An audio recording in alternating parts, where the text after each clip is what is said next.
Bonjour à tous, madame, messieurs, bienvenue à ce troisième numéro de Vox Africa Press Club, Moving Tour spécial Côte d'Ivoire. On est de nombre à peu près à 65 000 hommes, 65 000 jeunes qui ont appartenu aux différents camps et ont combattu au cours de la dernière décennie en Côte d'Ivoire. Eh bien, ces ex-combattants sont également pointés du doigt comme étant les principaux commanditaires de la situation sécuritaire en ce moment dans ce pays. Sauf qu'ils sont également, eux, présentés comme cette huile sur du feu de la réconciliation. Et dans l'objectif de ramener un peu plus de sérénité aux populations ivoiriennes, le président Alassane Ouattara a entrepris la réforme de l'armée, mais malheureusement confronté à une triple équation à résoudre, celle de la réinsertion, celle de la reconversion et bien entendu la démobilisation. Comment donc y parvenir? C'est la principale question que nous allons poser à nos invités sur le plateau. Je vous propose de les découvrir juste après le jingle. A tout de suite.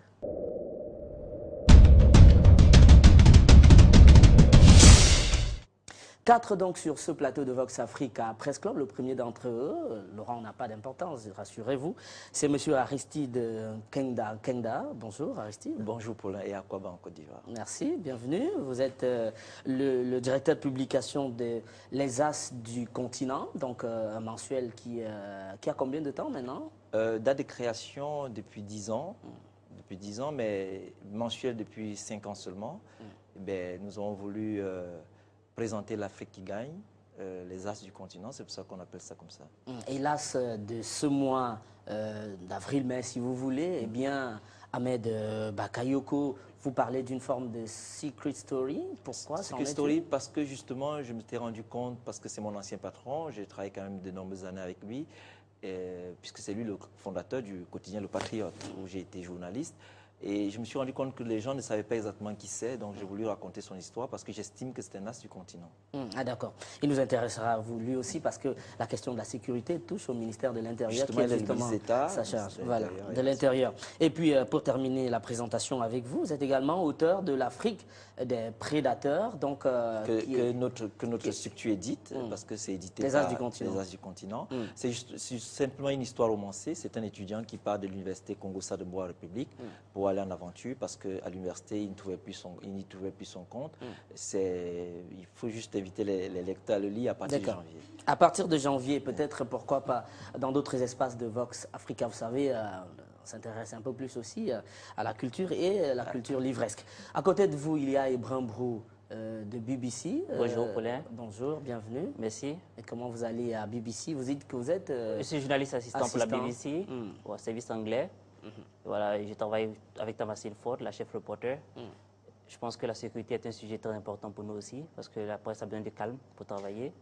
Et donc, est-ce que vous, en tant que journaliste assistant à BBC, dans votre exercice quotidien, on va dire en Côte d'Ivoire, vous arrivez d'être confronté à une question sécuritaire, quelle que soit la forme? Oui, bien sûr. Avant d'être assistant à BBC, je suis ivoirien d'abord moi-même.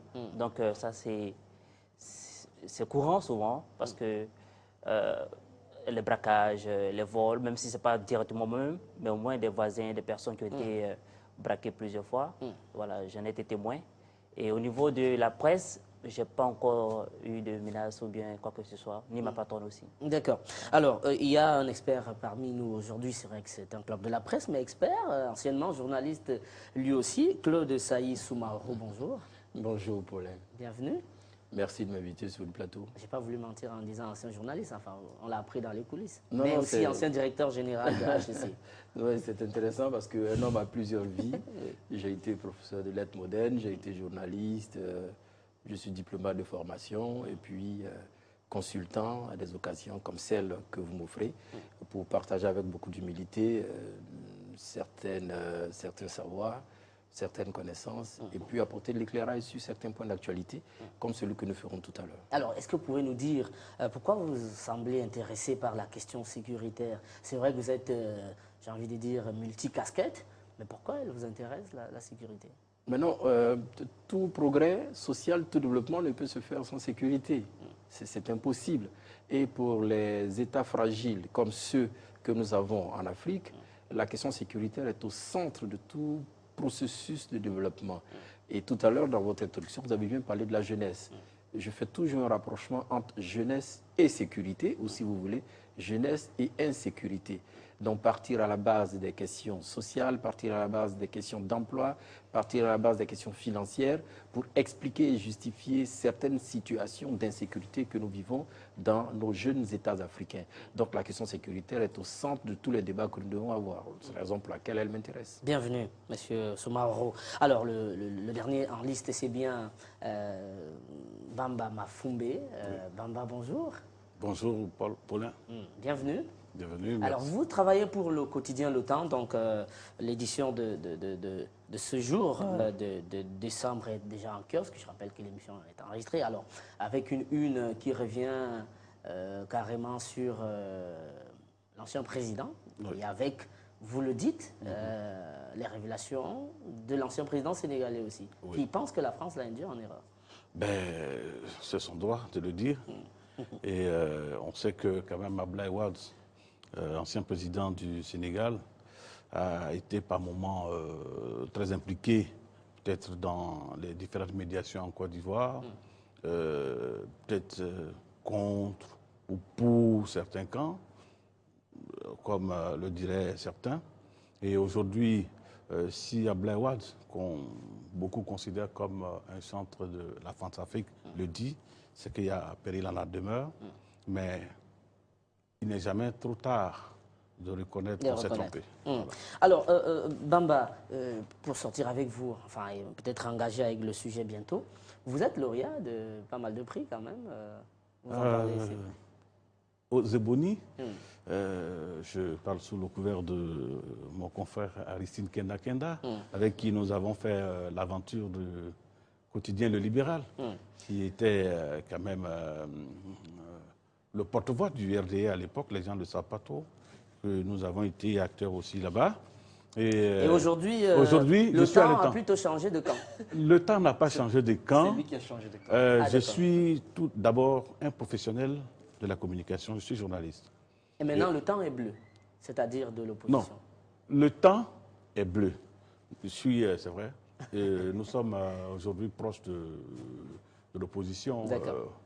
Mais nous assumons... Nous le verrons dans le débat de toute façon. Okay, alors, voilà. puisque vous aviez la parole, je préfère peut-être la donner cette fois-là à Aristide avant de commencer effectivement la question sécuritaire en Côte d'Ivoire. Nous, on est là depuis quelques jours simplement, on ne peut pas en juger. Mais enfin, on est à Abidjan, hein, on n'a pas parcouru tout le pays.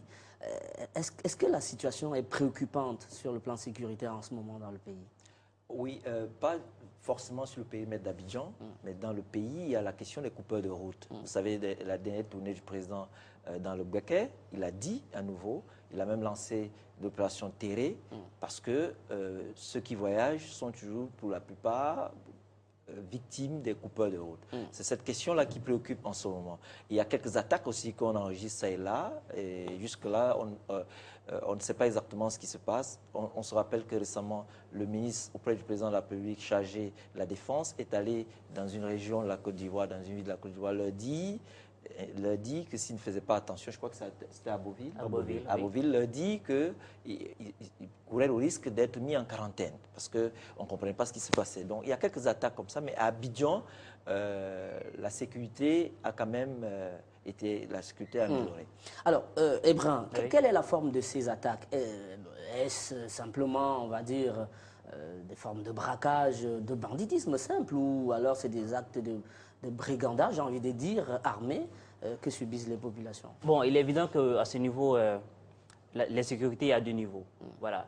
Il y a d'abord les braquages dont on parle, mais aussi les attaques transfrontalières. On a connu que la crise ivoirienne, qui a créé beaucoup de blessures et beaucoup d'évadés, ou beaucoup de personnes qui sont parties en exil au niveau des frontières, et souvent qui rentrent pour attaquer. Voilà. Mais aussi au niveau interne, il y a aussi des forces qui sont là, qui n'ont pas été vraiment casées comme il se devait, et qui ont pris possession des armes et qui se font payer sur le terrain, comme on le dit ici. Voilà. Donc ce sont ces deux niveaux d'attaque qu'il y a en Côte d'Ivoire en ce moment. Le niveau interne et le niveau externe. Voilà. Alors, M. Bamba, il parle de deux niveaux d'attaque interne et externe. Mais enfin, à un moment, de loin, les observateurs, parfois les ONG internationales, ont dénoncé les questions sécuritaires en braquant les projecteurs sur certaines zones, l'Ouest par exemple, si vous voulez, par Douekoué, je crois bien. Quelles sont les zones qui sont le plus exposées ou les plus exposées donc, à ces questions de sécurité? C'est vrai qu'on parle beaucoup de l'Ouest, avec la proximité du Libéria, qui n'a pas fini de penser ses plaies, qui n'a pas retrouvé toute sa normalité. Mais il ne faudrait pas oublier le Nord. Peut-être pour vous donner une information, à plusieurs reprises, des banques commerciales qui sont allées s'installer dans ces zones-là, en attendant l'arrivée, le retour de la BCEAO, ont été attaquées en plein air, en pleine journée. Les kidams sont partis avec les fonds. Et jusqu'à présent, on n'a pas de choses. On n'a pas les conclusions, on ne sait pas qui a fait ça. Et ça, c'est une forme aussi des choses. Il y a eu aussi ces attaques-là dans la zone de Kong, qui est aujourd'hui la région de village de naissance, le village de l'actuel chef de l'État. Il y a eu des attaques là-bas? Oui, et sur des coupeurs de route. Et je crois qu'après, l'armée s'est déployée pour peut-être donner la riposte, mais avec beaucoup de campagnes d'effets de communication. Et nous estimons que la meilleure façon de travailler, c'est de laisser, comme on le dit, la grande miette faire son travail. Si on dit à un bandit qui se trouverait peut-être à Bobo, demain, nous venons attaquer, nous venons mettre de l'ordre dans tel coin, mais attends, ils ne sont pas bêtes. On va en parler, si vous voulez. Voilà. On va en parler. Alors, peut-être avec Claude Saïs ou Maro. Mais là, on a situé un peu l'Ouest et le Nord, et avec un mot qui est revenu très souvent, les coupeurs de route. Est-ce qu'on peut comprendre, vous, par exemple, qui êtes un peu un expert consultant dans les questions, j'ai envie de dire, transversales, comment est-ce qu'on arrive à avoir des coupeurs de route armés? Qui sont-ils? Où viennent-ils? Et quels sont leurs visages, j'ai envie de dire? Alors, je voudrais commencer juste par faire deux petites précisions. La première, c'est que les coupeurs de route ne datent pas de la période post-crise ou post-guerre. Parce que dans l'entendement, et j'espère qu'on reviendra là-dessus, on commet une confusion énorme entre crise, conflit et guerre. On parle de la période post-crise. Non, post-conflit, d'accord? Les coupeurs de route ne datent pas de cette période. Moi, je suis de Mans. Et je sais très bien que dans les années 2000, je sais très bien que dans les années 95, la question de coupeurs de route existait. Donc, il faut déjà relativiser ce point-là. Alors, peut-être pour vous relancer, vous allez nous l'expliquer, le fait que cela n'a pas pu être réglé à un moment n'a peut-être pas favorisé la situation de stabilité du pays, on peut dire, non? Non, cela s'est amplifié. Ouais. La question sécuritaire, il faut l'évoquer avec moins d'émotion, vous comprenez, avec moins d'enthousiasme, avec moins d'émotion, et surtout ne pas se laisser avoir par le sensationnel, parce qu'il s'agit de la vie du citoyen. D'accord? Donc il faut l'avoir avec beaucoup de calme et de lucidité. Deuxième point. Le troisième point, c'est qu'un pays qui sort de 10 années de conflit et de quelques mois de guerre, bien évidemment, est dans une forme de fragilisation qu'il faut prendre en compte dans toute analyse stratégique qu'on fait sur la question sécuritaire. Surtout que ce pays ne vit pas en autarcie. Tout à l'heure, Bamba a pris l'exemple de la Sierra Leone. La Côte d'Ivoire est entourée tout à l'ouest du Libéria. Je reste persuadé que la Guinée constitue le ventre mou aujourd'hui de tout cet arc sahélo-sahélien de la question sécuritaire. Vous avez le Mali qui a connu cette guerre et cette invasion djihadiste. Vous avez le Niger, vous avez la Mauritanie, vous comprenez? Donc l'Afrique entière, pour résumer cela, l'Afrique de l'Ouest est dans une phase de chamboulement. Et pour un pays comme la Côte d'Ivoire, comme le nôtre, qui sort d'une guerre, va forcément retrouver ses fondements ébranlés. Donc, dans l'approche que nous avons, il faut aller avec beaucoup de parcimonie. Surtout que des institutions, des structures ont été mises sur pied. Le centre de commandement des opérations, le CCDO, a été mis sur pied. Il y a une force qui vient d'être créée, la FRAP, la force de réaction et d'activité rapide, l'école de la police, pour essayer d'apporter des réponses idoines. Nous allons voir la question de réponse dans la suite. Donc, il faut aller avec beaucoup de parcimonie. Alors, je vous relance sur, donc, après avoir implanté un petit peu, avant de donner la parole aux autres, ce paysage-là, un peu conflictuel, on va dire, qui entoure la Côte d'Ivoire. J'avais demandé au départ, qui sont-ils, ces jeunes qui sont des coupeurs? Parce que, à vous entendre, dans cet environnement conflictogène, parfois conflictuel, les frontières peuvent être poreuses. Et donc, pensez véritablement que ceux qui sèment ces actes ne sont pas ivoiriens. Non, ne sont pas ivoiriens. Écoutez, la notion de l'intangibilité des frontières n'a aucun sens en Afrique, vous le savez très bien. Et la porosité de nos frontières fait que l'on peut passer d'un pays à un autre sans aucune difficulté.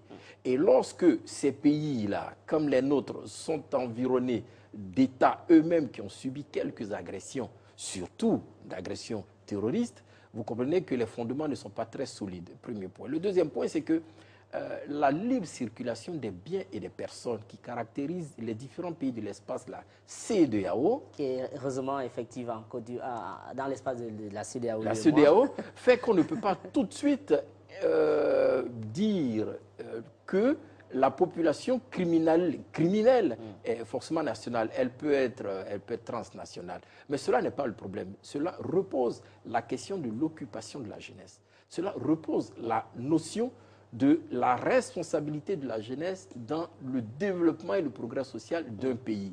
Si nous apportons des réponses à la question de la jeunesse en Côte d'Ivoire, il faudrait que ces réponses-là soient partagées avec celles du Mali, avec ceux du Mali, avec ceux du Burkina, pour endiguer ou du moins amortir un tant soit peu la question de la jeune criminalité qui malheureusement n'est plus une question de jeune criminalité, mais devient la question des criminels jeunes. Or, la criminalité, on sait très bien ce qu'elle endosse. Il y a la question des braquages, il y a la question des attaques physiques, mais il y a la question de la drogue, il y a la question des vols de voitures. C'est un problème transnational qu'il faut appréhender avec beaucoup de courage et beaucoup de lucidité. Alors, M. Bamba, il a indiqué, M. Soumaro, que effectivement, il ne faut pas situer la question d'insécurité à une période assez récente. Il y a eu à la fois les conflits, il y a eu après une crise, mais est-ce que l'appellation qui arrive parfois, je ne sais pas, du fait de la presse ou d'autres observateurs, à désigner ces jeunes comme étant des ex-combattants, est-ce qu'on peut les appeler comme cela? C'est des ex-combattants davantage ou simplement des jeunes qui ne trouvent pas de l'emploi et qui sont obligés d'aller donc devenir des coureurs de route? Les deux. Les ex-combattants, je vais dire qu'ils ne sont pas forcément tous des Ivoiriens. On peut le cacher, mais la réalité, pour nous, hommes de presse, savons que tous les acteurs, certains acteurs, dirais-je, certains acteurs de conflit qui a secoué la Côte d'Ivoire, sont allés chercher des chiens de guerre à l'ouest de la frontière ouest de la Côte d'Ivoire. Je vais parler du Libéria, peut-être de la Sierra Leone, et même de la partie nord du pays. Ça veut dire quoi? Et ceux-là, on leur a fait, ils ont eu des promesses fermes à l'époque. Est-ce qu'on a réglé ça? Je ne sais pas. Aujourd'hui, quand vous prenez le cas de l'Ouest, on parle, je crois, de combien 800 personnes qui sont encore dans le Mont Péco, qu'on doit accueillir. 800 ou bien, je ne sais pas, 3, je peux me tromper, je ne sais pas, sur le couvert de doyen Saï. Il y a encore les partisans de Amadou Rémy, qui ne sont pas forcément des Ivoiriens, mais qui sont là. Ça, c'est aussi une zone conflictuelle. La sécurité, ce n'est pas évident que ce soit des mises. C'est vrai, on a pris Amadou Rémy, on ne sait pas où il se trouve, mais est-ce que la sécurité est vraiment venue là? Vous voyez, récemment, il y a quoi, 2 ou 3 jours, la police forestière a été attaquée à l'ouest. Il y a eu un mort. Il y a ça, ceux-là, ces ex-combattants peut-être qui sont transfrontaliers. On a besoin d'eux pour aller combattre là, ils s'en vont. Il y a aussi ces jeunes-là qui sont sortis des universités, des grandes écoles qui ne travaillent pas. Quand tu sors du quartier le matin, d'autres sont cabinets, tu dis, ah mais écoute doyen, vraiment, il faut nous aider, voici, on a chose. Il y a certains aussi qui sont dans ces espaces-là qu'on appelle les grains. À l'époque, un imam bien connu de la place avait dénoncé, demandé à ces jeunes-là de quitter les grains, de travailler. Mais ça continue. Mais quand on sait que tu vas prendre de l'argent quelque part, lui, il allait faire un retrait, il est venu, mais la nuit, on va te braquer dans mon quartier. Un jeune qui avait eu le courage, il faisait d'abord du transfert de crédit mobile. Il s'est rangé rapidement, il faisait du, comment on appelle, transfert d'argent. Mais un soir, ils sont venus le blesser. Ils l'ont braqué, blessé. Moi-même, j'ai un petit frère à qui je venais juste de demander attention. Ce que je sais, faites attention quand il y a les cabines comme ça, ne vous asseoir. Mais quelques minutes après, j'ai entendu des coups de feu en bas de mon immeuble. Ceux-là, on fait quoi avec eux? Il faut les rassurer. Ils sont aussi à la base de l'insécurité. Quand on n'a rien, bon, ben, on est obligé. Aristide, admettons qu'il y ait... Alors, dans la proportion, y a-t-il plus d'ex-combattants venus d'ailleurs ou alors plus de jeunes au chômage? Enfin, c'est vrai que vous n'êtes pas allé faire le décompte. Non, ce qu'il faut constater, c'est qu'il y a eu beaucoup d'âmes en circulation pendant toute cette période, que ce soit la période post-électorale. Il y a eu beaucoup d'âmes en circulation. Et il faut aussi comprendre qu'il y a les prisons qui ont été vidées. Et aujourd'hui, beaucoup sont les prisons vidées, vous nous le dites? Enfin, oui. Quand il y a eu la crise, après la crise post-électorale, on a cassé les prisons. À Abidjan, par exemple, la MAC a été... on a ouvert la MAC, les prisonniers sont sortis. Et tout ce monde-là est entré à participer à la guerre et beaucoup ne sont pas retournés en prison. On n'a pas récupéré tout le monde. Vous retournerez, vous? Oui, mais je veux dire que tous ceux-là, aujourd'hui, sont au chômage, ils sont une menace. Je vous taquine juste. Ils sont une menace.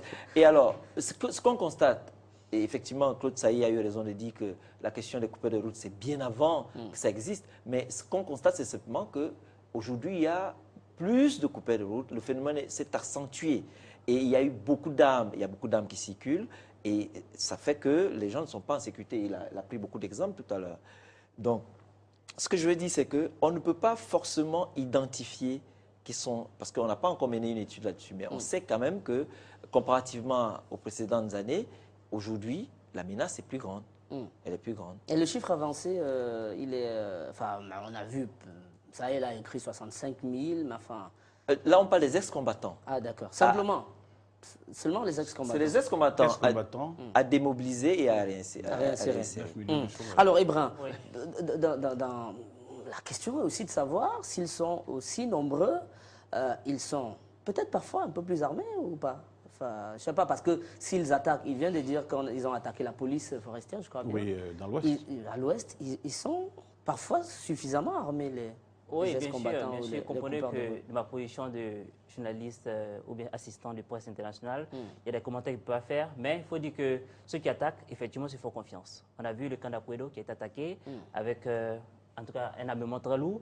Et bien, ils ont même kidnappé tout ce qui était au camp d'Akwedo. Ils ont emporté des armes. Donc, c'est dit que réellement, c'est une force armée qui se fait confiance, qui se maîtrise, qui vient à Abidjan. Et qui maîtrise également son armement. Parce qui a sa technicité, ses principes et qui, quelque part, domine un peu. Voilà, parce que depuis, ça sévit et il n'y a pas réellement de riposte en tant que tel pour tout... Claude Sailly, vous avez souhaité dire un mot? Oui. Alors, il y a deux niveaux. Maintenant que nous sommes, il y a deux niveaux de compréhension. Il y a le jeune délinquant, il y a le jeune criminel, il y a le jeune bandit. D'accord? Et il y a la question des anciens combattants, ex-combattants, on va dire pour être un peu plus gentil. Et Bamba l'a si bien dit. Il y a eu l'apport des miliciens. Ça ne s'est pas fait que d'un seul côté. Ça ne s'est pas fait que d'un seul camp. C'est clair. Alors, quand il faut repousser ces miliciens jusqu'à leur base naturelle, ce n'est pas évident parce que vous ne les identifiez pas de façon nominale. Vous comprenez? Quand il descend la tenue militaire, il devient comme tous les jeunes du quartier. Mais a-t-il rendu l'arme? S'ils viennent ailleurs aussi, ils peuvent même prendre des sobriquets. Bien donc sûr. Ça devient donc ce n'est pas. il y a deux niveaux de compréhension. Il y a donc le jeune sans emploi, en difficulté financière, qui utilise les braquages pour sa survie, parce qu'il ne vit pas, il survit. Et puis, il y a la question des ex-combattants, des anciens combattants, qui, n'ayant pas été totalement démobilisés, qui ont par-devant eux des armes lourdes, procèdent à des attaques. C'est ces deux niveaux de compréhension qu'il faut bien saisir. Maintenant, et je voulais bien le dire, maintenant, nous sommes partis depuis les années 2002 par une floraison de structures spécialisées dans la question de la démobilisation et de la réinsertion des ex-combattants et des miliciens. Jusqu'à ce que nous arrivions en 2011, en 2012, à la création d'un guichet unique, je vais le dire comme ça, d'une structure, la DDR. L'autorité. Un peu plus tard de la question. D'accord. Donc il y a donc ce guichet unique qui essaie d'absorber ces anciens combattants. Avant d'y arriver, on va en parler, je vous rassure. Je voulais quand même que vous puissiez nous dire, parce que ça date de 2002, vous faites bien de le relever, mais comment est-ce qu'ils ont, d'ailleurs comment est-ce qu'ils vivent? Il, c'est qui? Ben, je vais parler des ex-combattants précisément, parce qu'ils continuent à être armés et donc à commettre des exactions. Ils vivent de quoi? Les coupeurs de route, ils s'en vont, simplement de leur activité quotidienne. Ils vivent, vous dites bien les coupeurs de route, ils vivent de braconnage. Le braconnage, c'est quand on interdit la chasse et que le chasseur, par intermittence, entre en brousse, tue une antilope, en ressort.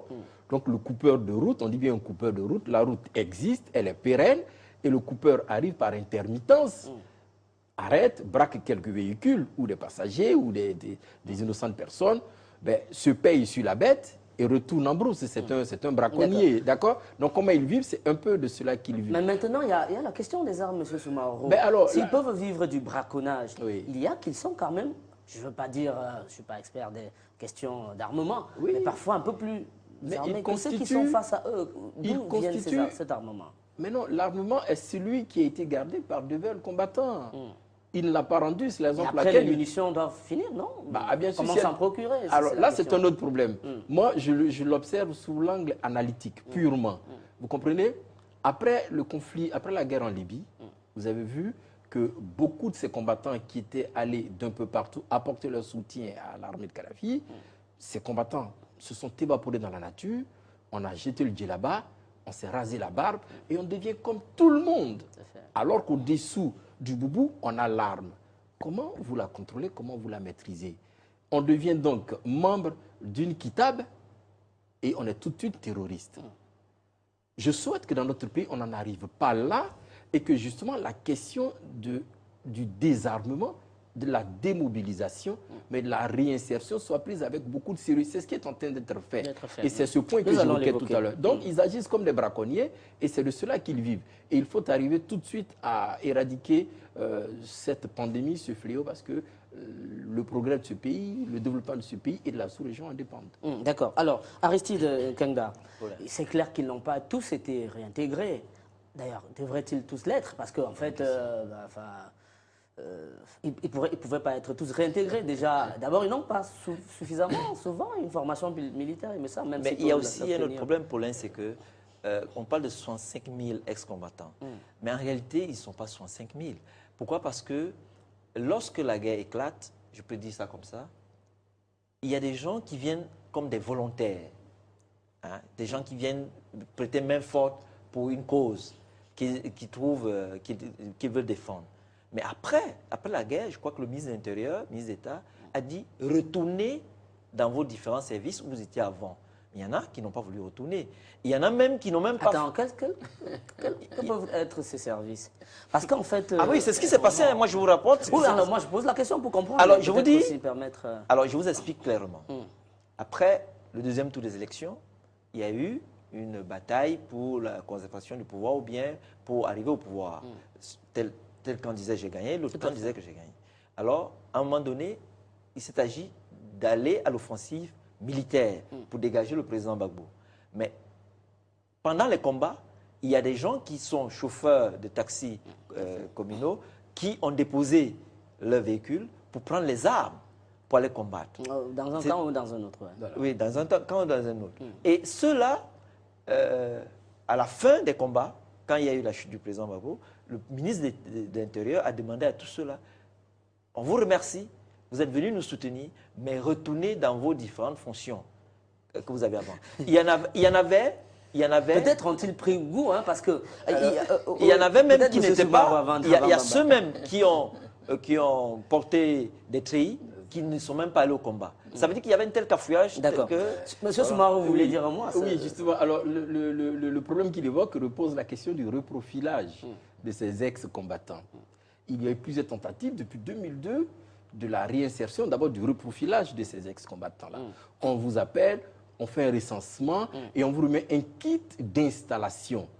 Vous êtes bijoutier, vous êtes fait embarquer par ce conflit, on vous remet un kit qui vous permet de rouvrir une bijouterie. En fait, reprendre les activités que vous aviez. Que ce soit le chef d'état-major de l'armée, que ce soit le ministre de l'Intérieur, que ce soit le ministre de la Défense, en accord avec le président de la République, ces reprofilages ont été faits.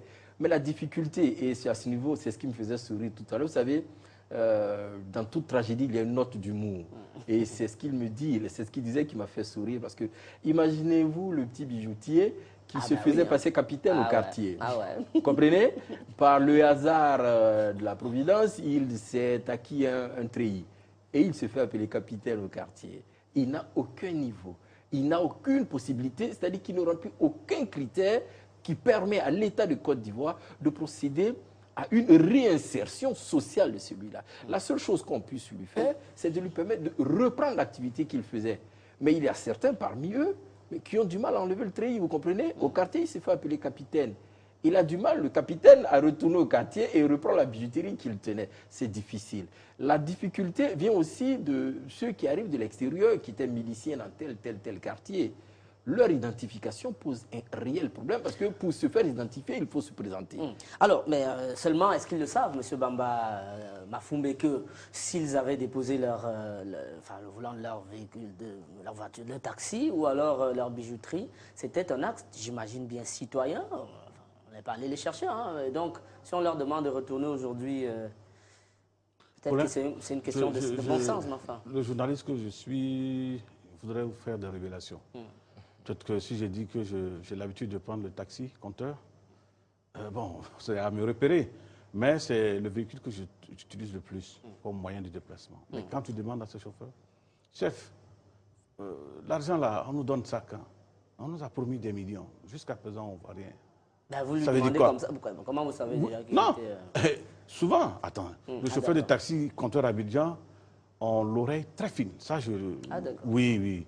Je crois que ce n'est pas seulement à Abidjan. Hein. Ouais, ils finissent par s'inviter dans votre conversation, puis on te pose une question. Alors, Ou vous bien lui posez la question, on vous donne l'argent là quand?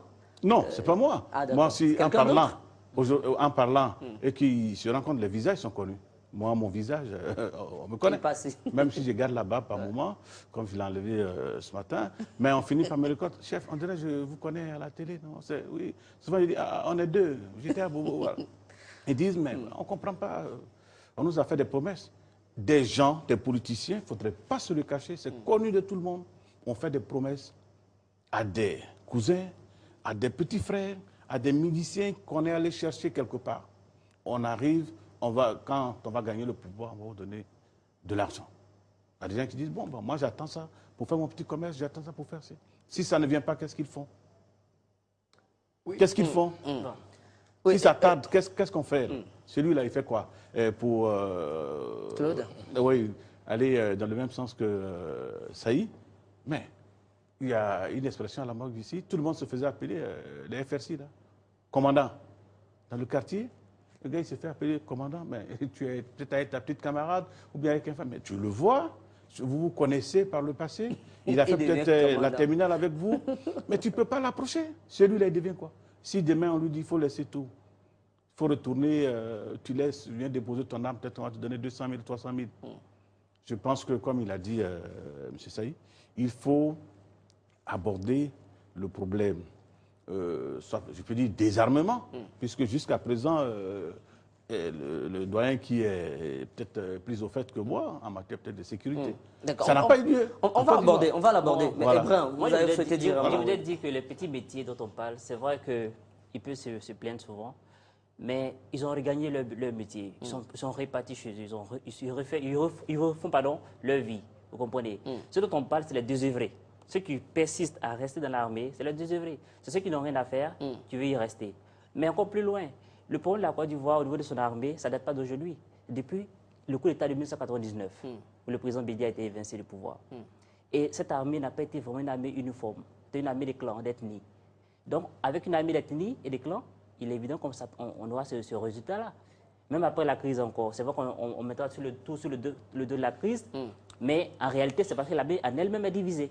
Voilà. Alors, essayons d'évoquer avec vous, Claude Saï Soumaro, la question de la réinsertion. Enfin, est-ce qu'on a des chiffres des personnes, si vous voulez, des ex-combattants qui sont passés combattants tout court à l'armée régulière, les FRCI, je crois bien. Oui, les forces européennes du Côte d'Ivoire. Voilà. À quel moment ça a démarré? Est-ce qu'on a des chiffres Non, alors j'expliquais tout à l'heure que depuis 2002, il y avait des mécanismes qui avaient été mis en place et 4 ou 5 structures de régulation de la question de la démobilisation, du démantèlement et de la réinsertion des ex-combattants étaient donc partageantes ces structures-là. Et depuis l'année dernière, un guichet unique a été mis sur pied l'autorité du désarmement, de la démobilisation et de la réinsertion des ex-combattants existe. C'est un guichet unique. La DDR, c'est ça. La DDR, comprenez? Alors, plusieurs fonctions vont caractériser cette autorité-là, mais deux principalement. La première, c'est de faire en sorte, et répondre à la question, à la préoccupation du frère tout à l'heure, c'est de faire en sorte que tous ceux qui n'ont pas le droit de posséder des armes ne puissent pas les posséder. Et qu'ils aillent à ce guichet unique et dire, je possède une arme, je vous la rends parce que je ne suis pas militaire, je ne suis pas policier. C'est cela le guichet unique. Mais si vous ne le faites pas, et que après cette opération, on vous prend avec une arme, vous êtes donc un braqueur, vous êtes donc un criminel. Alors, est-ce que cela a été fait? Cela est en train d'être fait. Premier point. Le deuxième point, c'est qu'il fallait, à partir d'un recensement, faire en sorte, c'est ce qu'on appelait le reprofilage, faire en sorte que si vous étiez bijoutier, vous étiez chauffeur de taxi, vous repartiez à votre occupation ancienne. Cela, c'est des kits qu'on leur remet, des kits de réinstallation. Alors, il y a plusieurs cas. Alors, la difficulté vient du fait que justement, on n'arrive pas à les identifier, mais de façon assez formelle, parce que c'est un peu les poupées russes. Quand vous en enlevez une, il y a une autre qui apparaît. Vous en enlevez l'autre, il y a une autre qui apparaît. Vous comprenez? Du coup, nous avons la question des ex-combattants et nous avons la question des deux œuvrés, des évadés de prison, qui, sous le label d'ex-combattants, se présentent et veulent obtenir quelque chose. C'est la difficulté. Et c'est la raison pour laquelle j'ai dit en introduction qu'il faut faire très attention à la question sécuritaire. Il ne faut pas l'évoquer avec enthousiasme qui est ennemi de la rigueur, ou avec effet sensationnel. Il faut l'avoir avec beaucoup de lucidité parce que c'est un problème très sérieux. Ces jeunes-là ont le devoir de déposer les armes.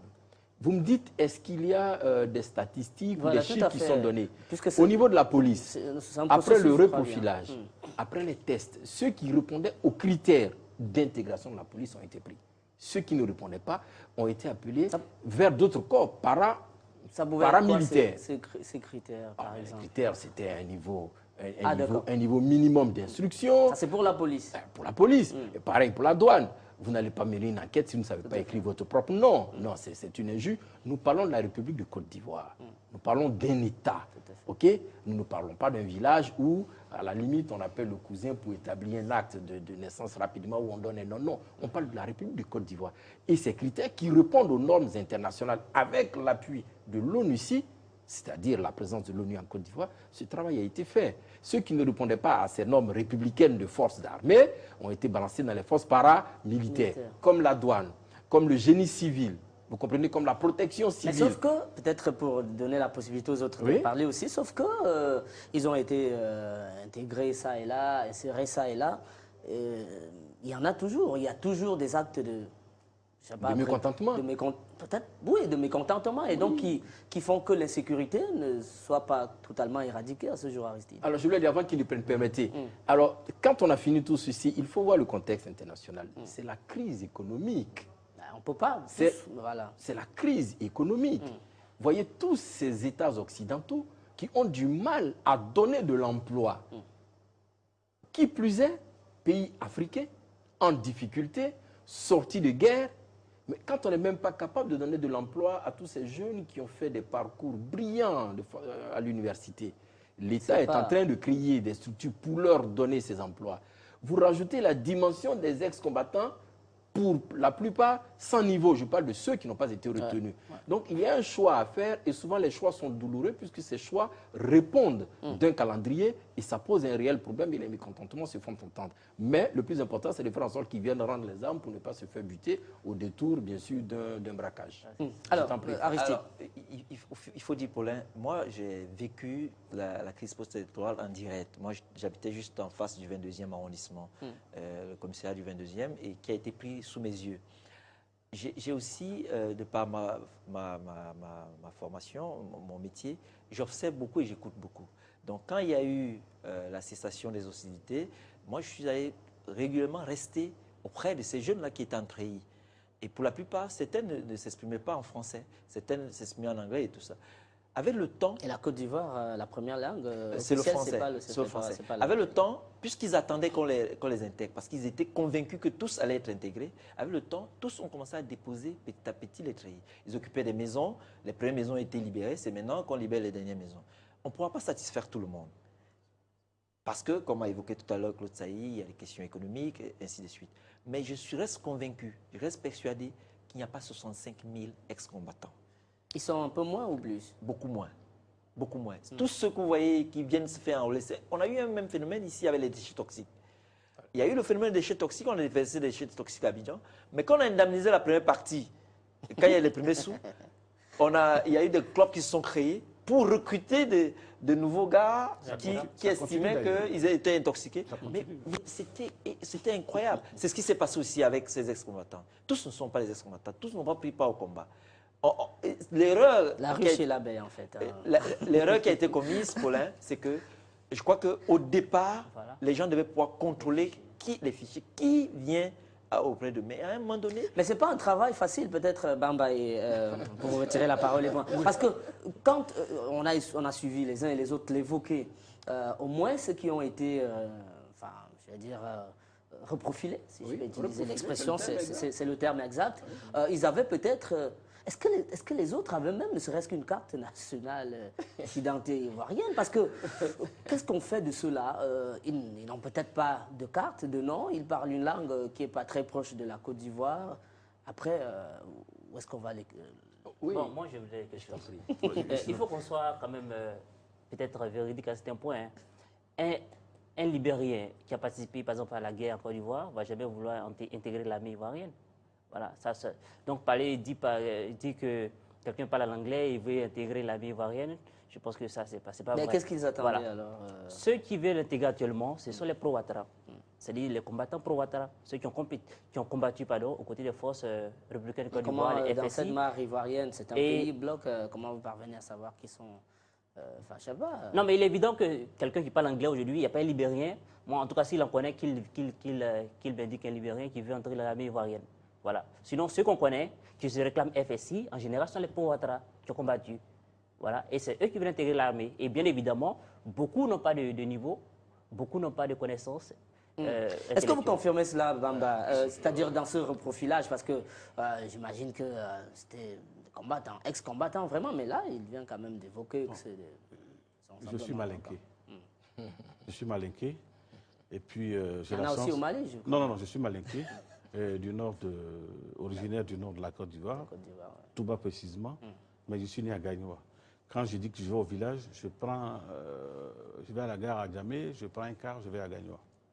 J'ai mon village de naissance quelque part là-bas. Donc ça veut dire que par moment, la chance que nous qui sommes dans la presse écrite avons, c'est que ce n'est pas écrit sur le front Bamba, journaliste à le temps, comme ce serait peut-être le cas de certains doyens, de certains confrères de la télé. Mais quand on voit, on sait ce qui se passe. Et puis, est-ce que je peux comprendre cette... je vais dire, ce que le confrère de BBC a dit, ce que l'autre a dit, ce n'est pas faux. Aujourd'hui, les pro-Gbagbo, vouloir forcément rentrer dans l'armée avec, par moment, les traumatismes subis, ce n'est pas évident. Mais ceux qui veulent... dans la construction d'un pays, je m'explique. Des hommes... je voudrais aller... Laissez-moi aller... Allez-y. Ce que je voudrais dire, ceux qui attendent d'être intégrés en grande partie dans l'armée, c'est bien les pro-Ouattara. On leur a fait la promesse pour dire qu'on va vous recruter dans l'armée. Par moments, ça a été difficile. J'ai vu récemment un communiqué du ministère de... le colonel Nyamia Kona, qui demandait même aux gens, demandait à son collègue ministre d'État, ministre de la Justice, j'ai vu ta note, mais ce que je voudrais que ceux-là, voici comment ça se fait maintenant pour être recrutés. Des gens qui ont été, 2000, je crois, qui ont été, avoir été recrutés à la douane, dans la police paramilitaire, garde pénitentiaire et autres, ils demandaient les derniers diplômes. Je veux dire que là, le problème n'est pas réglé. Et puis quand je regarde souvent les armes qu'on collecte, cher ami Paulin, ça y est là, l'autre là. Quand on voit les images, c'est les calibres 12. C'est une dotation de l'armée, une dotation de guerre, calibre 12. Au village, on s'en sert pour tuer les biches ou les agoutis. Qu'on nous dise la vérité, mais ces armes-là sont allées où? Ça veut dire quoi? que ces âmes-là sont cachées quelque part. Le jour qu'ils voudraient s'entendre avec pour avoir gain de cause, ils le feront. Et donc, il ne serait pas inutile d'engager un débat franc, sincère avec ceux-là qui ont pris les armes pour une cause ou pour une autre. Pour que, on a beau faire toutes les démonstrations économiques, mais on dit quoi? Les prévisions de croissance, mais ça repose aussi sur l'environnement sécuritaire. Tout à fait, c'est pour ça qu'on parle de la sécurité. Alors, Claude Sailly, est-ce qu'on peut penser qu'il y a eu quelques actes de favoritisme, si vous voulez, dans l'opération de reprofilage? Parce que ce qu'ils disent un peu, enfin, je ne sais pas, vous n'avez peut-être pas le thermomètre. Non, faire d'abord un rectificatif. La question de la réinsertion prend en compte tous les ex-combattants. Quel que soit le camp. Tous les Et Dieu sait qu'il y en ex-combattants. a eu plusieurs depuis 10 ans. Tous les camps. C'est cela la vérité. C'est l'exemple pour laquelle, quand vous arrivez vers l'ouest, vous avez des opérations de remise d'armes et d'organisation de ces anciens miliciens ou de ces anciens combattants qui ont combattu auprès de soldats loyalistes dans le temps. Donc c'est une opération qui prend en compte tous les anciens, les ex-combattants. C'est un peu compliqué de dire anciens parce que c'est tellement récent que... Donc ça prend en compte tous ces anciens, tous ces ex-combattants. Premier élément. Deuxième élément, vous voyez bien la difficulté, j'ai dit, d'identifier ces ex-combattants-là de façon nominale et personnelle. Aristide Nkenda a pris un exemple tout à l'heure. Je vous dis que c'est plusieurs milliards qui ont été engloutis dans cette histoire de démobilisation, de désarmement et de réintégration. Mais la difficulté tient compte du milieu financier, du milieu économique et du milieu de la crise financière que nous vivons. Il faut prendre cela en compte. Quand on n'arrive pas déjà, pour ces États africains-là, à régler la question de l'emploi jeune, j'ai dit de l'emploi jeune, pas de l'emploi, mais de l'emploi jeune. Et qu'à cette question de l'emploi jeune, il faut rajouter la question de l'emploi des ex-combattants qui, pour certains, se sont mis dans une situation de braconnage. C'est une équation extrêmement difficile pour un pays qui sort de guerre, dont les fondements ont été complètement laminés et il faut tout reprendre. C'est une œuvre difficile, elle est d'autant plus difficile qu'elle agit sur l'homme qui est l'objet.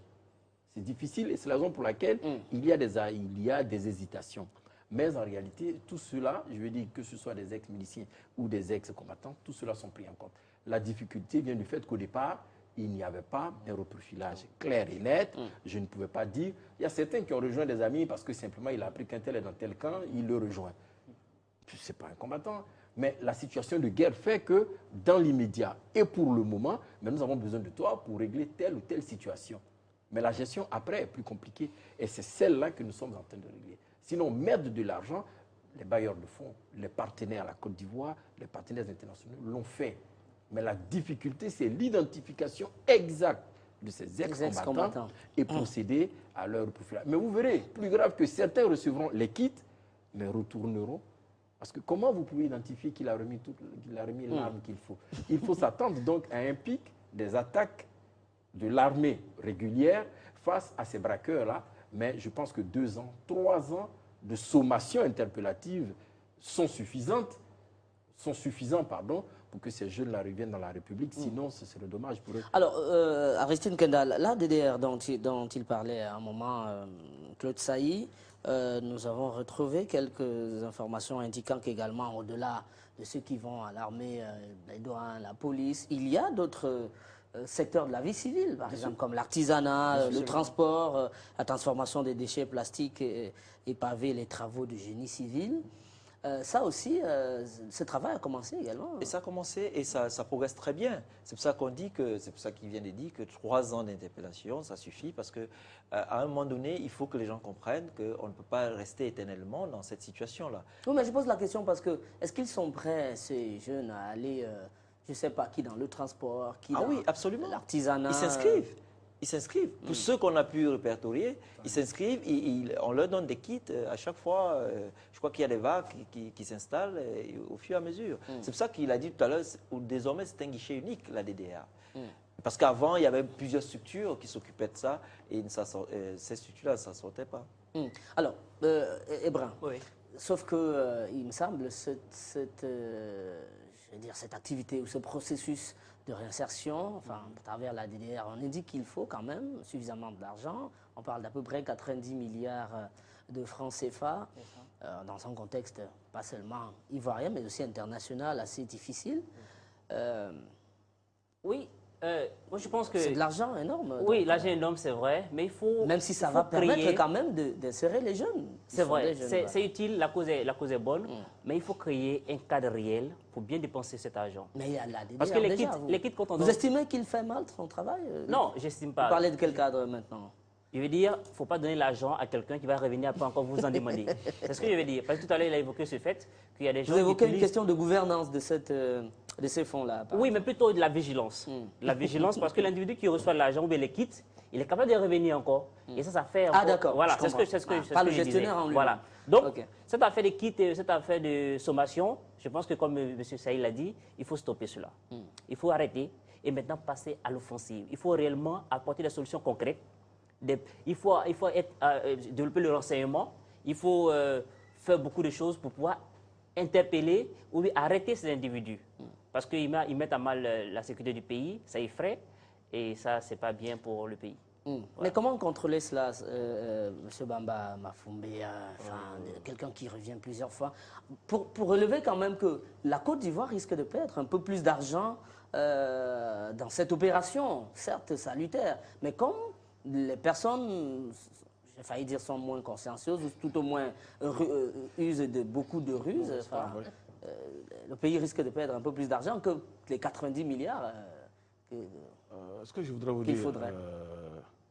en plus de ce qui est en train d'être fait sur le terrain, il faut, je ne suis pas politicien, mais je l'ai dit tout à l'heure en terminant sur le point précédent, que on a beau développer les théories économiques, les prévisions de croissance, mais il faudrait que cela se fasse dans un environnement sécuritaire. Mais l'autre l'a dit tout à l'heure, l'armée ivoirienne, c'est pas s'il faut dire balkanisée. Il y a des pro-Bédier, des pro-Ouattara, des pro-Gbagbo Au sein de l'armée. Nous le savons. Et la jeunesse est à l'image même de la classe politique. Chaque dirigeant a ses excusez-moi l'expression, a ses suiveurs. Excusez-moi, je ne veux pas trop employer ce mot, c'est trop dur. Mais il y a des gens qui ne jurent que par des choses. Ça veut dire quoi? Quelque part, la clé du problème, ou je l'ai dit, la solution est beaucoup entre les mains de la classe politique.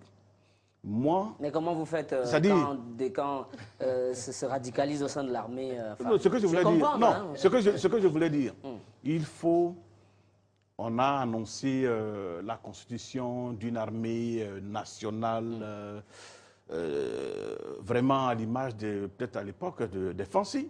Est-ce qu'il y a des raisons de la balkanisation au sein de l'armée? Je veux dire qu'il y a des personnes qui sont... Excusez-moi, je voudrais vous dire quelque chose. D'accord. Qu'on le veuille ou non. Hein? Peut-être que c'est une erreur souvent politique, une erreur stratégique, mais quand il y a un nouveau régime, qu'est-ce qu'on fait? On change tout le monde. On change. Il y a des points Sauf que stratégiques. l'expertise d'un homme, Voilà. d'un officier, Voilà. ça ne se change pas Et comme ça. il y a des officiers intègres.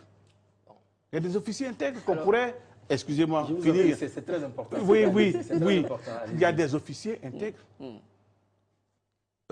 qui, aujourd'hui, là, je peux dire, il y a plein d'officiers. Ils sont à la maison. Je ne sais pas comment ça se dit ici, mais ailleurs, on parle d'honneur et fidélité avant, donc c'est au-delà Voilà. des hommes. Voilà. Et quand c'est comme ça, je pense qu'à un moment donné, pour un pays qui se veut émergent à l'horizon 2020, il faut aller vers une armée plus républicaine. D'accord. Voilà. Claude Saïd, Ouais, alors, alors, son intervention me donne en même temps froid dans le dos. Comment va-t-on vers une armée républicaine? Du coup, il faut bien comprendre que ces jeunes qu'on n'arrive pas à saisir de sorte à les reprofiler correctement et à les réinsérer, peuvent donc être l'objet d'instrumentalisation, si tant est que certains jeunes, à l'extérieur comme à l'intérieur de l'armée, se réclament d'un camp ou d'un autre. C'est effectivement le danger que nos États africains vivent. Il n'y a pas à être d'un camp ou d'un autre camp. On parle d'une armée Il y a à être républicaine. Ouais. Donc la République, le bien commun. Je me reconnais en. Voilà, voici le combat. Donc la Côte d'Ivoire n'est pas le seul État africain qui, depuis l'indépendance, vit cette forme de clanisation de son armée. Il faudrait qu'on arrive à créer une armée républicaine. Ce travail ne se fait pas en 1 an, en 2 ans, c'est un travail de très longue haleine.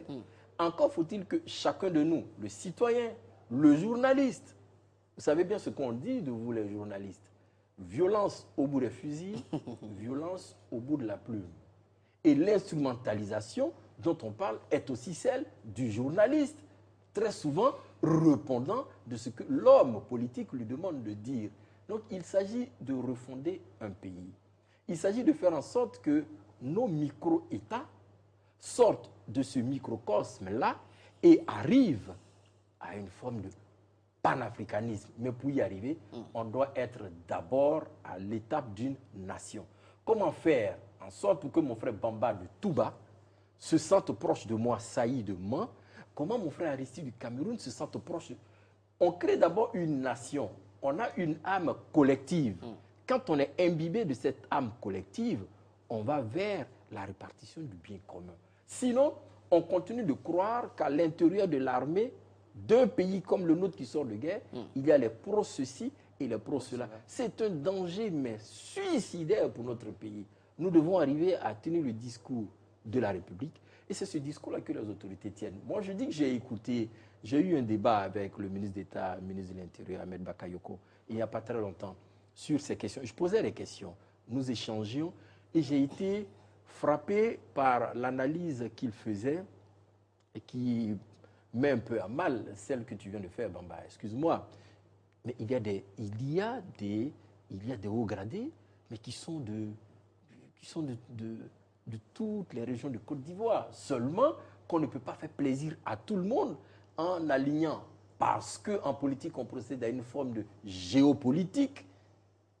Faire appliquer la même géopolitique dans l'armée. Non, l'armée, on avance en fonction des grades. Alors, donc il faut faire en sorte que je voudrais Aristide Keïta, qu'on évoque, puisqu'on parle vraiment un peu de l'armée là, il y a la question de la démobilisation également au sein de l'armée. Il y a pas, il y a quelques temps de cela, en 2012 précisément, Paul Kofi, je crois ministre délégué à la Défense, avait indiqué aux confrères de Radio France Internationale que l'armée est composée d'à peu près 80 000 hommes et que sur les 80 000, il y a la nécessité de démobiliser 40 000 et les 40 autres devraient faire partie de cette armée républicaine. Alors, la question est justement celle-ci. S'il y a plus d'hommes au sein de l'armée, il y en a d'autres qui sont à l'extérieur et donc qui doivent faire partie de la réinsertion. Comment est-ce qu'on opère ? Il faut mettre dehors 40 000, il faut plutôt réintégrer les hommes. Enfin, j'essaie de comprendre. L'équation est un peu... Alors, moi, je ne suis pas un spécialiste des questions militaires. Si tu me permets, Paulin, je voudrais revenir très rapidement sur la question de la division au sein de l'armée. J'ai vu que ça t'a fait un tic quand on a dit que l'armée n'était pas assez républicaine, était divisée. Je vais expliquer pourquoi. Parce que les gens ne comprennent pas toujours. Moi, j'ai eu la chance de venir d'ailleurs et j'ai un peu visité les pays africains.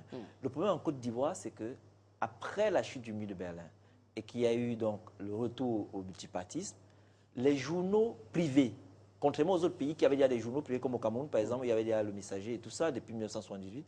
En Côte d'Ivoire, les journaux privés sont créés par les partis politiques.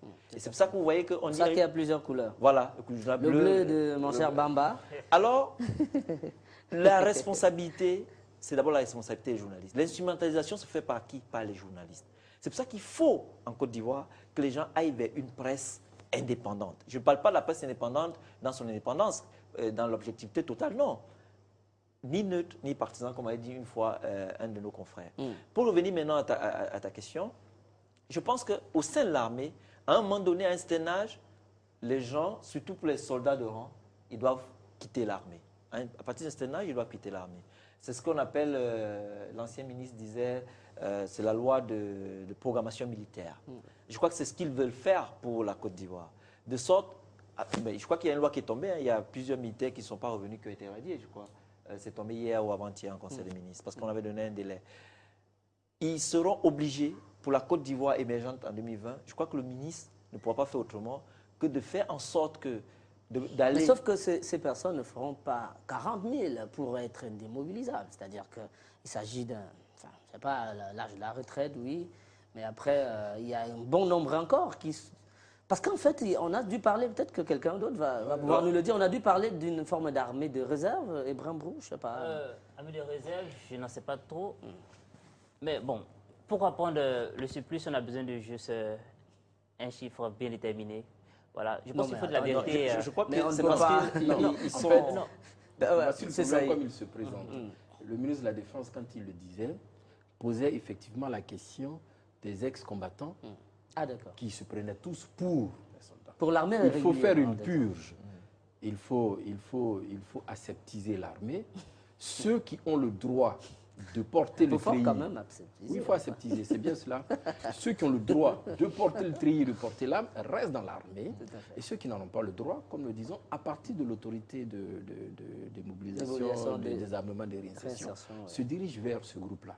Mais il y a un deuxième problème qui était posé, c'est celui que vous avez évoqué.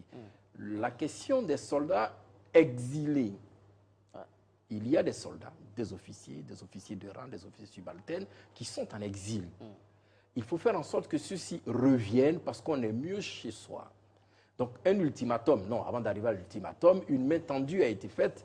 Maintenant, ça repose la question donc de la réconciliation et des différentes manières de procédure pour atteindre cette réconciliation. Mais une commission, dialogue, vérité et réconciliation a été mise sur pied. Donc, il y a des cadres et des plateformes qui ont été créées pour faire en sorte que tout le monde se retrouve. Vous comprenez? Pour qu'on sorte de ce climat de méfiance et d'intolérance. Un appel a été lancé aux officiers à l'extérieur, leur donnant dans la volonté d'accélérer les choses, parce qu'on ne peut pas vouloir une chose et son contraire en même temps. Il faut aller à quelque chose de concret, de structurel et non de conjoncturel. On vous donne une date butoir pour que ceux qui veulent revenir, mais reviennent. Ceux qui ont des difficultés ou des préoccupations personnelles et individuelles les posent de sorte à ce qu'on apporte des réponses à ceux-là. Voilà ce qui a été fait. Cela permettra d'élaborer un compendium définitif de ceux qui constituent, à 99%, je veux dire, de ceux qui constituent l'armée ivoirienne, parce qu'il faut qu'on avance. Donc c'est un appel lancé à ceux qui sont à l'extérieur. Et l'appel date de combien de temps à peu près? Il y a plus de 2 mois que l'appel a été D'accord, lancé, donc, et puis je crois qu'il a expiré il n'y a pas très longtemps. Alors, mais dans tous les cas, entre Ivoiriens, on peut Ebrahim, s'entendre. peut-être parce qu'il demande la parole. Je voudrais dire que en fait, ce problème, ça pose le problème de justice et de réconciliation. Vous savez, les gens sont réfugiés actuellement dans les pays limitrophes. Ils attendent peut-être des garanties avant de venir. Je sais pas. C'est la trop- question que je voulais poser. Voilà. C'est-à-dire, quelle est la garantie pour ceux-là Voilà. qui ont quand même... Enfin, c'est une armée, hein, mais Bien enfin, évidemment. si Bien ils évidemment. ont combattu... Parce que d'un au côté, sein quand d'un tu camp ou écoutes d'un le autre, pouvoir qui dit que voilà, c'est vrai, la réconciliation, mais la justice d'abord, ça fait peur à ceux qui sont à l'extérieur. Et souvent, eux, ils demandent, bon, écoute, si la justice doit être appliquée sur nous, alors qu'en est-il des autres qui sont là-bas, qui aussi ont commis des actions? C'est le problème réel qui est là. Faut pas, il y a les coquilles qui sont là, mais il y a la vérité aussi qui est à l'intérieur qu'il faut découvrir. Vous comprenez? Et cette vérité, Voilà. c'est quoi? Et c'est cela. Est-ce que ceux qui vont venir auront des garanties pour être en sécurité? Pour, je sais pas, bon, par rapport au bien, je ne sais pas, mais surtout être en sécurité, ne pas avoir les représailles des autres. C'est surtout ça. D'accord. Bamba, Oui, Mafumbe. je reviens La question des encore. garanties de ceux qui sont, Oui, qui sont en oui. exil. et tout. C'est difficile souvent, hein, l'exil, même quand tu parles chez toi, qu'avant l'habitude des missions, tu sors chez toi 10 jours, j'imagine même que Paulin, en ce moment, a envie de retourner à Yaoundé, ou à Douala. Pourquoi ceux qui ont, à plus forte raison, ceux qui ont fait, ils ont passé déjà 1 an, 2 ans, 3 ans. Et ce que je demande, les seules personnes, les seules entités qui peuvent rassurer tous ceux qui sont dehors de gré ou de force, c'est bien la classe politique. Je reviens là-dessus, je ne suis pas... Si on a lancé... J'en viens, je viens, je ne allons-y. suis pas... Je le dis, je ne suis pas politicien. Tout à fait. Mais par moments, j'ai la chance de pratiquer beaucoup les chiffres, mais souvent je cause avec les opérateurs économiques. Quand un politicien tient un propos et que ça doit faire froid dans le dos de l'opérateur économique, il dit mais on n'est pas encore sorti de l'auberge. Ce que moi je demande, nous on a vu, moi je ne suis pas parti en exil, je ne suis même pas sorti d'Abidjan pendant la crise. Je suis resté là, comme le dirait tout à l'heure le disait Aristide, on n'est pas sorti d'Abidjan. Mais j'ai vu, tous les grands, ils avaient disparu. Nous n'avions pas le courage. Le journaliste abidjanais, qu'est-ce qu'il fait quand il est dans un taxi ou bien dans une... Allô, c'est moi, le journaliste attend. Mais on ne le faisait plus. On a vécu ce traumatisme-là, on ne peut plus continuer. Il faut, au moment où je vous parle, en ce moment-là, nous sommes à quasiment, franchement, 1 an, je peux dire, hein, de 2015. Ce sont les élections en Côte d'Ivoire. Il faut commencer à rassurer les gens. Aussi bien les créateurs de richesses, c'est-à-dire le secteur privé, nos frères qui sont en exil, ceux qui sont ici, inviter tout le monde. Qu'on ne dise pas, oui, ça fait des batailles de trop. La Côte d'Ivoire a besoin, autant, moi je peux parler à mon frère Saïdement, et qui m'écoute, que je peux parler à Aristide ou à vous, ou à un tel de l'autre camp, pour qu'on trouve le juste milieu pour avancer.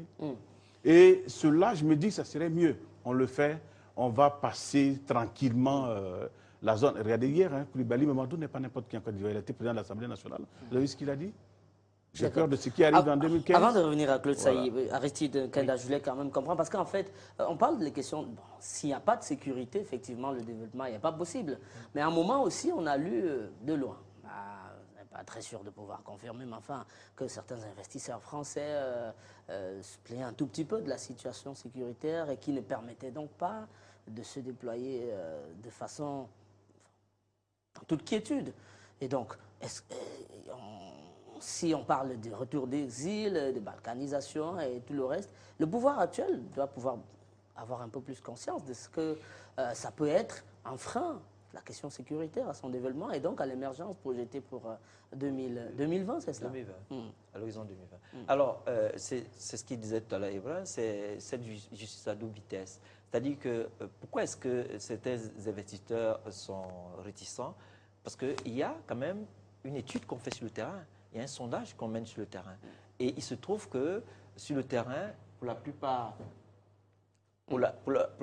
de personnes interrogées, notamment ceux qui sont des pro-Gbagbo, ils estiment que c'est une justice à double vitesse. Et ceux qui sont en exil n'ont pas suffisamment de garanties pour revenir. Et quand dans cette situation, ça nous rappelle la situation qui a précédé la crise post-électorale où les gens se regardaient en chien de faïence et ça aboutit à la guerre. Donc, un investisseur, quand il arrive, il ne veut pas mettre son argent là où il y a la guerre demain. C'est pour ça que vous voyez qu'il y a des réticences. Je ne sais pas si on répond à la question. Monsieur Saïwa, je souhaiterais rebondir juste après ce que Bamba a dit et ce que Aristide a dit. Il faut comprendre une chose. Les États africains sont les seuls où toute la population pense avoir un destin national. C'est incroyable. C'est dans nos États que tout le monde pense être ministre. À l'orée d'un remaniement ministériel, tout le monde pense être nommé ministre. C'est incroyable. Mais leur interdit, hein, parce qu'ils sont égaux. Oui, mais je veux dire, on peut donc servir le pays à tous les postes, mais c'est incroyable. Je le dis pourquoi? Je le dis pour rebondir sur la question du retour des exilés dont parlait Alfred tout à l'heure. C'est vrai qu'il y a les coquilles, il y a la vérité. Mais quand dans le même temps, sur la base du recoupement des renseignements que les gouvernants, que les souverains ont, des activités projetées par des militaires en exil, vous voyez qu'il est très difficile de leur ouvrir les bras et leur dire, venez, je vous attends, sabre et coutelas entre les dents. C'est là la difficulté. Mais que va-t-il se passer? Vous allez Non, poursuivre. j'explique. Ceux qui ne sont pas venus jusqu'au... Voilà. J'explique. Donc, il faudrait qu'on sorte de la spirale de la vengeance et que chacun de nous devienne un pèlerin du mea culpa. Parce que je ne suis pas dans un genre de manichéisme où c'est blanc ou noir. Ce n'est pas vrai chez moi. Je pense que chacun de nous, chacun des camps, a des choses à se reprocher. Mais pour aller à la réconciliation, pour aller à l'édification d'une nation, il faudrait que chacun vienne avec le cœur pur, léger et sincère. Mais si on vient avec des arrière-pensées, bien évidemment, l'autre va marquer un peu d'arrêt. C'est un peu la difficulté que nous avons. Mais il y a certains officiers, mais très bien connus, de grand calibre, qui sont rentrés en Côte d'Ivoire. Qui sont Yao est là. Conan, pardon. Conan, oui. Qu'on est rentré Certains sont sans devenus aucune diplomates difficulté. aussi, enfin, Diplomate. Mais je dis, la difficulté de nos États, c'est que tout le monde, à quelque grade qu'il soit, tout petit caporal, il est persuadé d'avoir un destin national. Donc lui aussi espère entrer dans une nébuleuse, une forme de spirale qui lui permettra demain de... À partir de ce moment, on mijote, on traficote des choses à l'extérieur et c'est ce qui complique en réalité le retour de beaucoup d'exilés militaires. Mais je pense qu'avec les cadres de concertation, de discussion, si les hommes politiques ont pu le faire, le cadre politique a été mis, le chef de l'État a créé un cadre présidé par le Premier ministre Duncan qui discute directement avec l'opposition. Si on peut le faire, si les étudiants qui pendant des années se sont dagués, se sont entrecoupés, ont tous appartenu à quelques chapelles, et se sont entretués, arrivent à discuter dans un cadre conceptuel, ben, ce ne sont pas les militaires à l'extérieur qui ne peuvent pas le faire. Donc une structure a été mise, c'est à eux de donner la preuve qu'ils veulent réintégrer leur pays et contribuer au développement du pays, et non pas à mijoter, à traficoter des choses qui peuvent faire. Ebrahim Brou, alors, c'est un peu... Dans le contexte de construction de la réconciliation actuelle, il y a quand même que... Il faut rendre justice, en même temps il faut pardonner. Ça va être difficile entre manipuler les deux, c'est complexe. Oui, c'est vrai. Ça, c'est une question à laquelle j'ai été confronté plusieurs fois. Mais mon approche est quand même, je ne sais pas, elle pourrait être étonnante. Mais vous savez, si soit on décide de tout pardonner, voilà, alors effectivement. Soit on décide c'est ce que j'allais dire. Enfin, ça va peut-être choquer des gens, mais c'est ce que j'allais dire. Soit on pardonne sur tous les bords et il n'y a plus de problème. Mais dans le contexte où on veut seulement punir un camp et l'autre est bien à l'aise, sachant qu'il y a une histoire par rapport à l'autre camp, vous voyez, ça frustre. C'est ce qui crée le problème. M. Saïd a parlé du retour des exilés, que voilà, les renseignements diraient qu'il y a des choses qui se trament. Mais moi, je ne suis pas dans le dieu des renseignements, mais je voudrais dire que si le pouvoir en place à Abidjan avait ouvert ses bras, les gens à l'extérieur seraient réellement rentrés. Et il est mieux d'être à l'intérieur. Quand on est à l'intérieur, on est moins dangereux à l'extérieur qu'à l'extérieur. C'est ce que je sous-entends. Voilà. On est mieux à l'intérieur, on est moins dangereux à l'intérieur qu'à l'extérieur. Voilà. Bamba, non, ce que je voudrais dire, même si certains cadres aujourd'hui, des officiers, revenaient, croyez-moi, où ils vont habiter. Le ministre de la Défense, le ministre de l'Intérieur a lancé des invitations à ceux qui occupent des résidences, à les libérer. Allez-y à la Riviera 3, la résidence de l'ex-DG du port, Marcel Gossio, est un camp militaire. Des militaires, ils sont, qu'est-ce qu'ils font? Est-ce que c'est un camp militaire, ça? Ce n'est pas officiel. On nous dit que c'est une prison, c'est un camp militaire. Et il y a plein de cadres encore, qui soient de l'armée, des administrateurs, des opérateurs économiques qui sont dehors parce que les résidences sont occupées. Même des plantations, ceux qui ont eu la chance de faire des plantations, il y en a actuellement, on en parle dans la zone d'Akradio à Tabou, exploitées par des individus qui ne sont pas propriétaires de ces plantations. Ils viennent, ils font quoi? Ils vont vivre de quoi? Je pense qu'il y a tous ces petits problèmes à régler. Et je reviens à mon concept là, il y a trop d'effets de communication. On pose un axe. On a dit, écoutez, monsieur, cette résidence ne t'appartient pas. Libère. Si l'État estime que le fonctionnaire qui était dans cette maison s'est fait bâtir ce patrimoine-là en volant, en spoliant l'État, combien les enquêtes se feraient? Bon, l'État met ça dans son patrimoine. Mais jusqu'à présent, on a lancé ces invitations-là. Mais les gars sont dans les bâtiments. Allez-y à la Riviera 3. Les gars sont encore dedans. Et ce n'est pas le seul cas. Aristide Kenda. Oui. Je vais poser la question également à Ebrahim Brou sur faut-il fermer, c'est-à-dire qu'on dit on ne punit plus personne.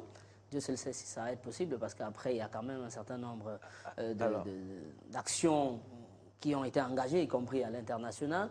Ou alors on dit on va essayer de réconcilier en punissant, en rendant justice, ce qui peut prendre plus de temps et donc créer continuellement des frustrations dans un camp comme dans l'autre. Alors Paulin, moi qui viens de l'extérieur, moi qui ne suis pas natif de ce pays, j'ai constaté en arrivant en Côte d'Ivoire que la doctrine, c'était le dialogue, c'était la paix.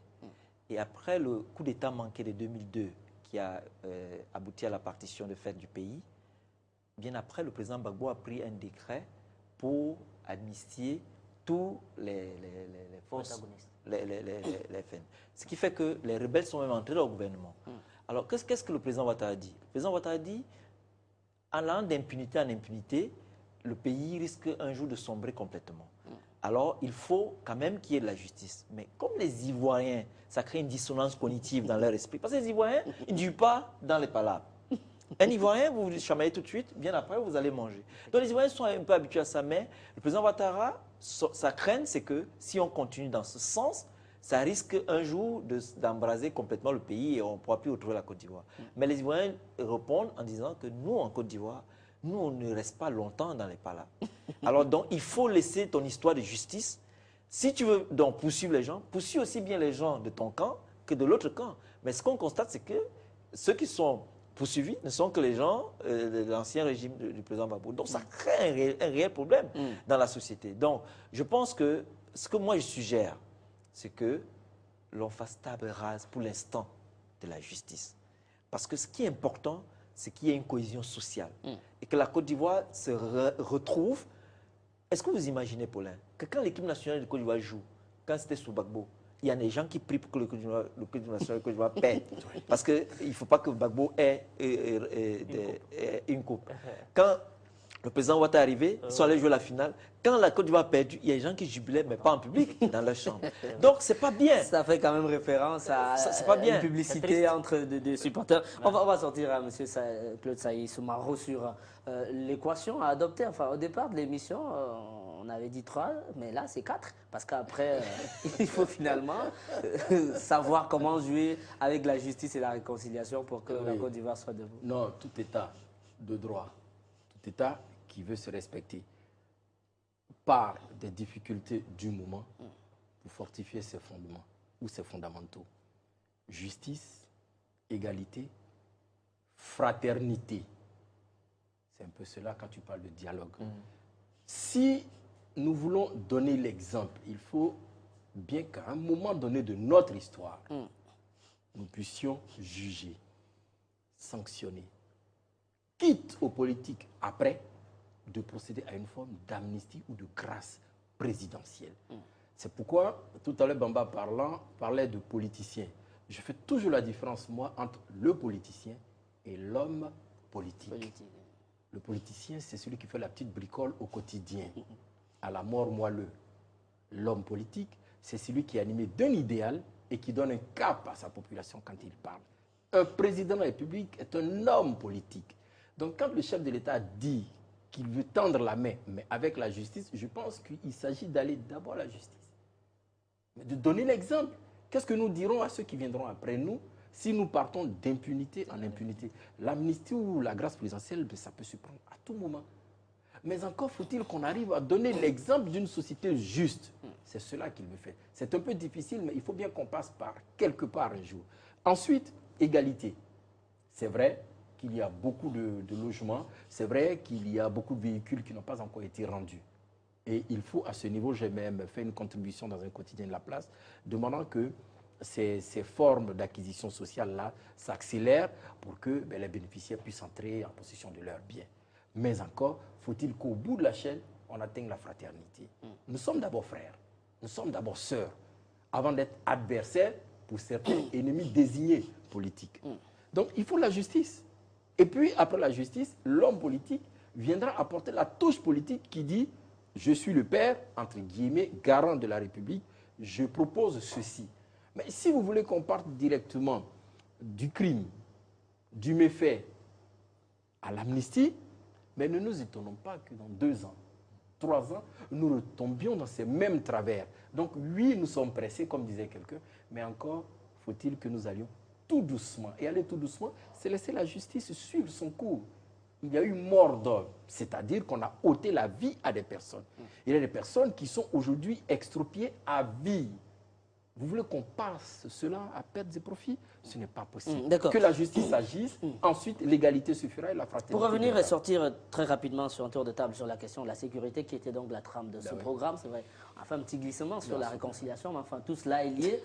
Bamba Mafumbe, donc il y a peut-être aussi une nécessité de renforcement des frontières du pays pour qu'on les sait poreuses avec ce qu'il a évoqué au début, Claude Saïd et ces personnes, enfin du fait de la circulation la libre circulation, Oui.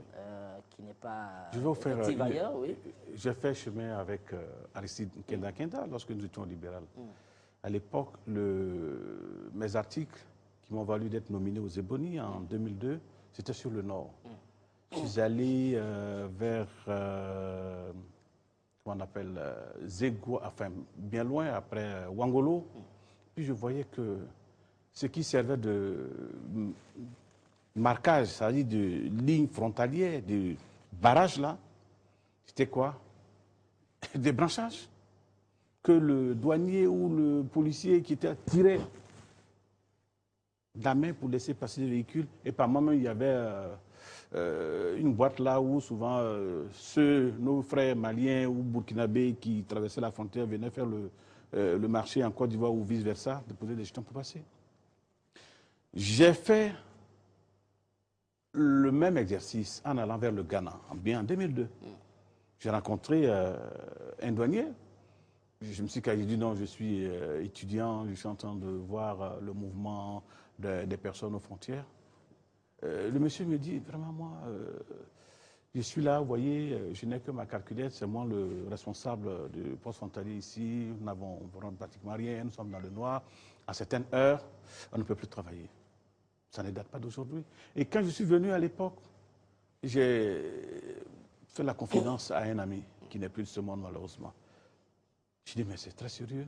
J'avais fait mon papier, j'ai gardé. Ça devait passer dans une revue spécialisée. J'ai dit non, ça ne peut pas continuer. Parce qu'au même moment, au nord, on avait tué des douaniers. M. Saïd peut-être se souvient. Et je crois qu'on allait chercher même ces douaniers blessés ou morts par hélicoptère pour les envoyer à Abidjan. Je dis non, ça ne peut pas continuer. Et j'ai publié mon papier. Après, j'ai dit, grand frère, c'est de ça que je te parlais. Ça ne date pas d'aujourd'hui, mais il faut renforcer nos frontières. Comme le dirait cet enfant-là, excusez-moi, c'était intéressant à l'époque, je voyais, que Gbagbo clôture la Côte d'Ivoire.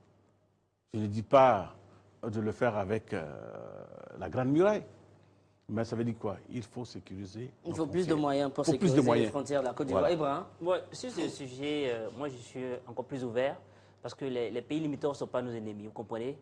Les frontières n'ont pas besoin forcément de grandes mesures de sécurité. La première est qu'une frontière ne peut pas être entièrement sécurisée. Le président Bush, en son temps, a construit un mur électrifié d'ailleurs avec la Mexique, ou bien du moins la frontière mexicaine. Ça n'a pas donné grand fruit. Les Mexicains, ils peinaient toujours pour aller aux États-Unis. Donc, c'est plus sur le plan sécurité interne. Au niveau de l'Afrique de l'Ouest, c'est la sécurité intérieure qui est plus importante. Les gens peuvent entrer, mais qui entre? Une fois ici, il a quel papier, quelle est son occupation, qu'est-ce qu'il fait?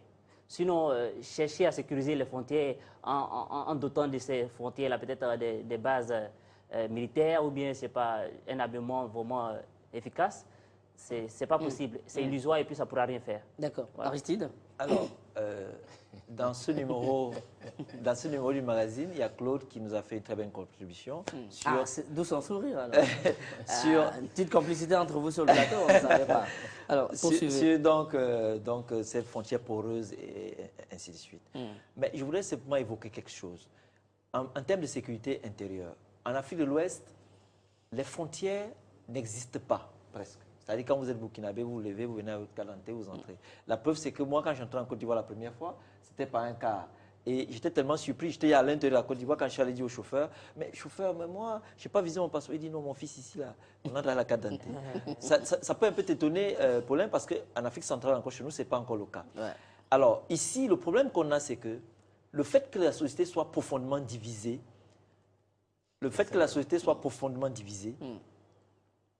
les gens ne créent pas cette complicité, ce dialogue entre les forces de l'ordre et le citoyen. Ce qui fait que le citoyen qui doit être complice avec les forces de l'ordre pour dénoncer tout acte souhaite même souvent qu'on frappe le gouvernement qui est en place pour qu'il soit satisfait de ce que son camp peut-être revienne au pouvoir. Et c'est ça le véritable problème. Le véritable problème, c'est qu'il faut que les populations, qu'on optimise le dialogue entre les citoyens et les forces de l'ordre. Parce que fondamentalement, vous allez voir que souvent même, il y a des familles complices qui peuvent héberger des personnes qui arrivent, mais sans dire pourquoi elles sont là, alors que ces personnes-là passent par là Spovenik. D'accord, permettez-nous de sortir, vous aurez 1 minute 30. Non, ça y est. je suis profondément panafricaniste. Et à partir de cela, vous comprenez que je suis farouchement opposé à ce que j'ai appelé l'intangibilité des frontières. Mais que vaut une frontière aujourd'hui entre la Côte d'Ivoire et le Burkina? Bamba parlait de... Non, vous savez, on ne va pas construire Ramallah ici ou le mur... Non. Que vaut aujourd'hui une frontière hermétique établie entre la Côte d'Ivoire et le Mali? Mais est-ce que la Côte sécurisation d'Ivoire aux frontières signifie non, la fermer? Pour moi, non, ça n'a pas de sens. Pour des pays africains, la Côte d'Ivoire et le Burkina ont une même histoire. Et celui qui ignore cela s'ignore lui-même. La Côte d'Ivoire et le Mali ont une même histoire. Celui qui ignore cela s'ignore lui-même. Je suis Yacouba, vous arrivez à une partie de la frontière à Danané, on parle cran, on parle autant Yacouba, Wobé que Guéré, machin. C'est pareil. Alors, c'est grave. Ce n'est pas ça le problème, la frontière. C'est quoi l'armée ivoirienne aujourd'hui? Vous en avez parlé tout à l'heure. C'est quoi une armée burkinabé? C'est quoi une armée malienne? Pour combattre contre qui? Le Mali va se battre contre la Côte d'Ivoire? Non. Donc en réalité, ce qu'il avait commencé par évoquer, c'est-à-dire que ce n'est pas aux frontières le problème, c'est de donner un peu plus C'est à l'intérieur. Mais la libre circulation des biens et des personnes, elle est faite pour cela. Comment pouvons-nous avoir des difficultés pour sortir de nos pays et aller en Europe et avoir des difficultés pour sortir moi de la Côte d'Ivoire et aller au Togo juste à côté? C'est incroyable. Non, nous devons essayer d'écraser tout cela et faire en sorte que progressivement, nos micro-États arrivent à une forme de sous-régionalisation des États pour aller vers un panafricanisme plus vrai. Ceci dit, il faut arriver en interne à créer une forme de sécurité très développée. Aujourd'hui, avec le ministre Bakayoko, on a des vidéos. Je fais partie de ceux qui riaient au départ, mais non, on n'a pas à rire. Quand vous arrivez dans tous les pays occidentaux, pour l'identification ou pour suivre le profil ou la trajectoire d'un criminel, mais c'est la vidéo qui nous aide. Cela se fait aujourd'hui en Côte d'Ivoire. Nous sommes arrivés à une forme où vous pouvez circuler dans Abidjan sans être contrôlé 5-10 fois. Mais pas parce que vous n'êtes pas suivi, mais parce que la force du renseignement intérieur est mise en place. C'est plus efficace que d'intimider. En réalité, c'était fait pour humilier les populations qu'on jugeait étrangères. Ce n'est pas utile. Merci Claude Saïd Soumaro. Malheureusement, vous aurez 30 secondes alors, parce que 30 secondes simplement pour le dire. Non, allons-y. Dites-le. Non, ce que je voudrais dire, je n'ai pas dit l'expression clôturer la Côte d'Ivoire. Comme il a dit, c'est de mettre de l'ordre aux frontières. C'est-à-dire, celui qu'on sache quand on entre, quand on sort. Un État ou un pays, ce n'est pas un marché ou ce n'est pas un moulin. C'est ce que je voudrais dire. D'accord. Voilà. Merci Bamba Mafumbe, évidemment, Ibrahim Brou, et effectivement Aristide Kenda. Quand est-ce que vous revenez en Afrique centrale? Enfin... Alors, dans quelques jours. D'accord. Mais comme l'émission passe en janvier, donc je serai déjà au Cameroun. Tout à fait. Merci également à Claude Saïd Soumaro pour vos analyses. Madame, Messieurs, nous espérons avoir... on ne peut pas tout dire en réalité, mais avoir examiné quelques aspects de la situation sécuritaire en Côte d'Ivoire dans le sens que les populations retrouveraient un peu plus de sérénité et donc que la Côte d'Ivoire redevienne l'éléphant d'Afrique qu'il a cessé un moment d'être. À très bientôt sur Vox Africa. Vous le savez, le débat se poursuit sur nos réseaux sociaux, Facebook, Twitter, évidemment le site www.voxafrica.com/VoxAfrica Press Club. Et si vous voulez donner vos coups de gueule, pourquoi pas, l'adresse s'affiche au bas de cet écran. À très bientôt, au revoir.